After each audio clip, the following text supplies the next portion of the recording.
Mendekati masa akhir Perang Pasifik, kekuatan Jepang mulai melemah sehingga terancam kalah dari sekutu. Namun, Jepang tidak tinggal diam.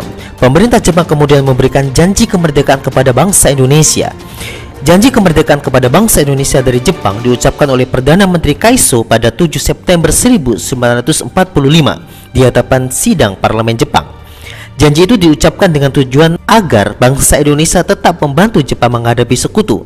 Sebagai realisasinya, dibentuklah Dokuritsu Junbi Kosakai atau BPUPKI pada tanggal 1 Maret 1945 dan diresmikan pada tanggal 28 Mei 1945. BPUPKI diketuai oleh Dr. Rajiman Widyodiningrat. BPUPKI melakukan beberapa sidang.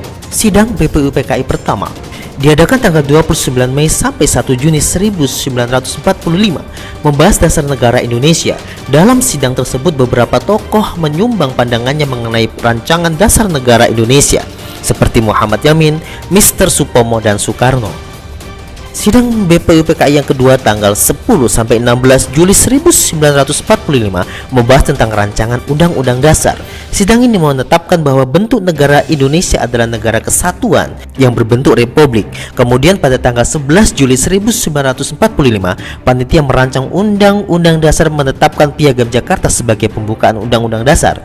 Adapun hasil kerja panitia kecil yang dilaporkan tanggal 14 Juli 1945 adalah Pernyataan Indonesia Merdeka, pembukaan Undang-Undang Dasar, dan Undang-Undang Dasar batang tubuh. Setelah melaksanakan tugasnya, BPUPKI dibubarkan pada tanggal 7 Agustus 1945. Keadaan Jepang semakin kritis karena kota Hiroshima dan Nagasaki dibom oleh Amerika Serikat pada 6 Agustus 1945. Kemudian pada tanggal 7 Agustus 1945, Jenderal Terauchi menyetujui pembentukan Dokuritsu Junbi Inkai atau PPKI. PPKI dibentuk untuk melanjutkan tugas BPUPKI dalam mempersiapkan kemerdekaan Indonesia. PPKI melakukan sidang selama 3 kali yaitu tanggal 18, 19, dan 22 Agustus 1945. Hasil sidang PPKI tanggal 18 Agustus 1945 antara lain mengesahkan Undang-Undang Dasar 1945, memilih Insinyur Soekarno sebagai presiden dan Muhammad Hatta sebagai wakil. Dibentuk Komite Nasional untuk membantu tugas presiden sementara sebelum dibentuk MPR dan DPR.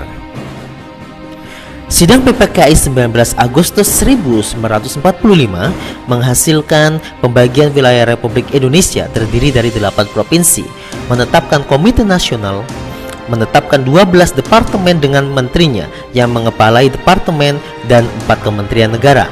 Sidang PPKI tanggal 22 Agustus 1945 menghasilkan pembentukan Komite Nasional, pembentukan Partai Nasional Indonesia, dan pembentukan Badan Keamanan Rakyat atau BKR.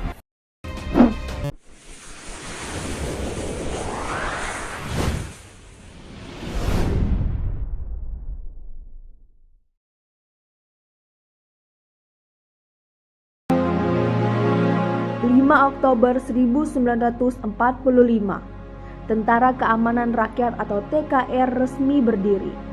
Sejak itu, 5 Oktober diperingati sebagai Hari Ulang Tahun Tentara Nasional Indonesia. TNI berdiri melalui proses sejarah yang cukup panjang. Sebelum proklamasi kemerdekaan Indonesia, Hindia Belanda membentuk KNIL yang merekrut relawan dari Belanda dan orang-orang pribumi Indonesia. Sementara pada 3 Oktober 1943, militer Jepang juga membentuk Tentara Peta atau Pembela Tanah Air. Kedua institusi militer ini memiliki peran yang cukup penting terkait kelahiran TNI. Ketika masa awal berdiri, Indonesia sama sekali tidak mempunyai kesatuan tentara. Badan Keamanan Rakyat yang dibentuk dalam sidang PPKI bukanlah tentara sebagai organisasi militer resmi.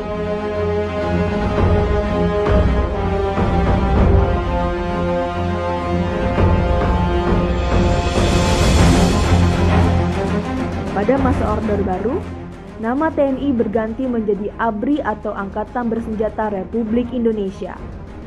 Institusi militer ini terdiri dari TNI Angkatan Darat, TNI Angkatan Laut, TNI Angkatan Udara, dan Kepolisian Republik Indonesia. Ketika itu, TNI ikut serta dalam dunia politik melalui konsep dui fungsi ABRI. Personil militer banyak ditempatkan di perusahaan dan instansi pemerintah. Bahkan, ABRI mempunyai fraksi tersendiri di legislatif yang disebut sebagai fraksi ABRI. Namun, setelah jatuhnya Soeharto pada 1998, dui fungsi ABRI resmi dihapus. Pada tahun 2000, kepolisian secara resmi menjadi entitas yang terpisah dari militer.